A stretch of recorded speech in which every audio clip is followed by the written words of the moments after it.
Hello and welcome to the Viju Video Podcast. I'm doing something a bit different today, although it's probably going to be a little bit boring, but this is what I'm doing. Today I'm going to be talking about YouTube Shorts that have gone evergreen. Now, I have done YouTube Shorts and I've done a variety of strategies with YouTube Shorts, and none that I've thought been particularly good. And then looking through my analytics, I found something that has been really quite good and has taken me by surprise. So YouTube Shorts came out. I wasn't really sure what to do with it. It wasn't something that really fitted into what I did, but I went with it anyway. And I started out by doing shorts that were just like a summary of my video. So I'd take my long form video and I would use software to chop them up into smaller bits, and I would repurpose them and reorientate them as vertical videos and repost them as shorts, always under a minute. And the idea was it effectively worked as an advert for a longer form content. So you would see the short and you would go to the long form content. Now, I'm sure that did happen. I'm sure some people were going for my long form content, but I found shorts didn't earn much money. They did get a lot of views, but they didn't earn a lot of money, and they weren't pushing people to long form content. I could have done shorts just as shorts, just as their standalone thing, but it seemed like, what's the point? They don't earn much money. Even if they go viral, they don't earn you a lot of money. So I didn't really bother. So I haven't done some shorts for a while, but then when I'm checking my analytics, I'm finding there's 2 or 3 shorts in my top 10 for the period that have done very well.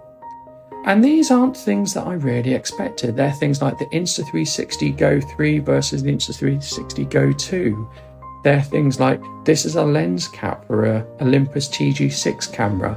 This is 4 tips, or, this is some tips for an Apple MagSafe charger. They're really bizarre things that have been quite popular on my channel.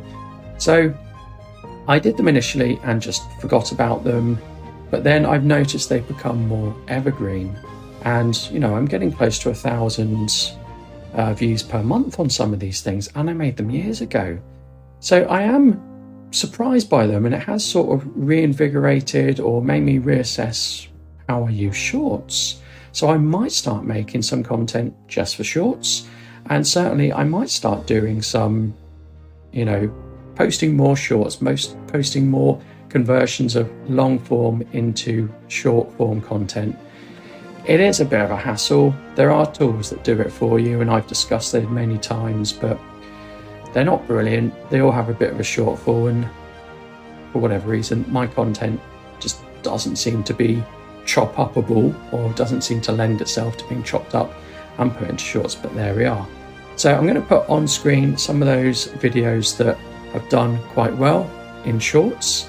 I'm not going to talk about how much they've earned me. It would have been a pittance, particularly compared to long form content. But I think with shorts, it's about getting people to your videos and directing them to long form content and getting your channel out there. Now, there are easier ways to do that. You can post every day, put up a community post. That's an easier way than making shorts or repurposing things.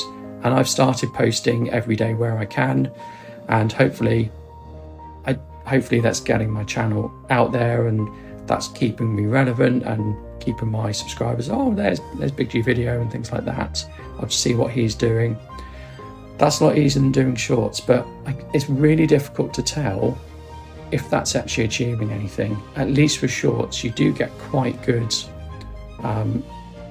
analytics on shorts. You do get some analytics on posts, but it's not as good as shorts, and you can only really tell if someone's liked it or used a poll. So I don't always do polls and things like that.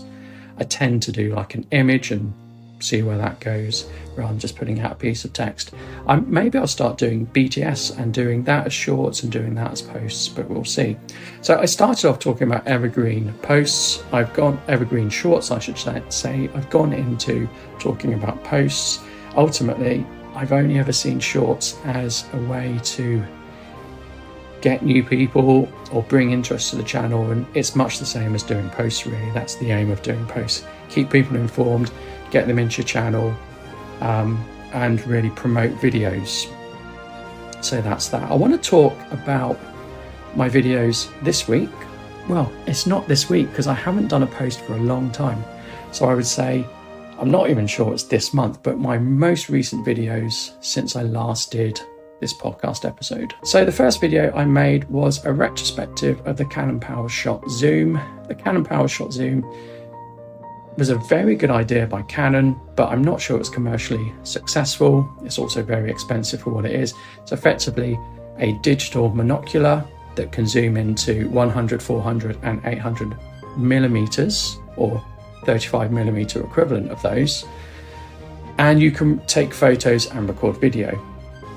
Now, I've been using it a lot recently because I've had a chance to use it. I originally had it, thought it was really good, dropped it, broke it, sent it in to get repaired. Canon sent it back, said we can't repair it. I was a bit annoyed with them with that. They'd made something that they can't repair or isn't repairable. So if you drop it, it will break. That's not very good. So I did a video of that because I've been using it a lot recently. And one of the really good things is you can now use AI to upscale that footage you get. So you don't get the best video, you don't get the best pictures with it, but you get a long reach with it, and it's really convenient. So if you're going to, say, a sports match, a concert, maybe Wimbledon or something, that's the brilliant thing to take with you. You can get a really good picture of something far away. It fits in your pocket. No one's going to quiz you about it because it's not a DSLR or anything. And it's just really convenient. And then later, when you get home, you can upscale using AI, and that's what I did. So I made a video about that.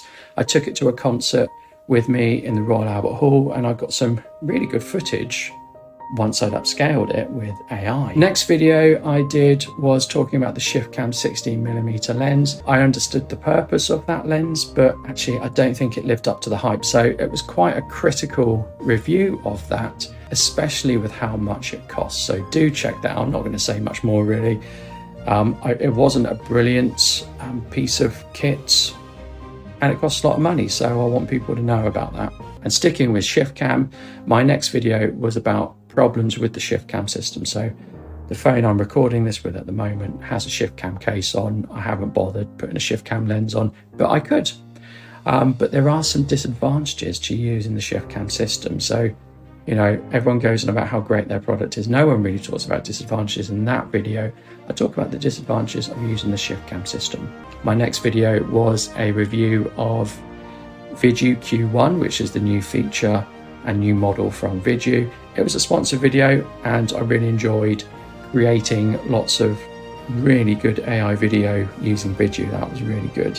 I then did yet another sponsored video where I reviewed a wireless screen monitor for phones, although it's really designed for iPhone because it's MagSafe from Sino. The X View M4, really good device. So I was really pleased to get that out and be sent that by Sino for a review. That was really good. And my last video is just a really simple review of a Evergreen power adapter. Isn't much to say really. It charges things, it's a USB charger. It's got some complexity because you can plug in multiple USBs and you get different outputs depending on what you plug in.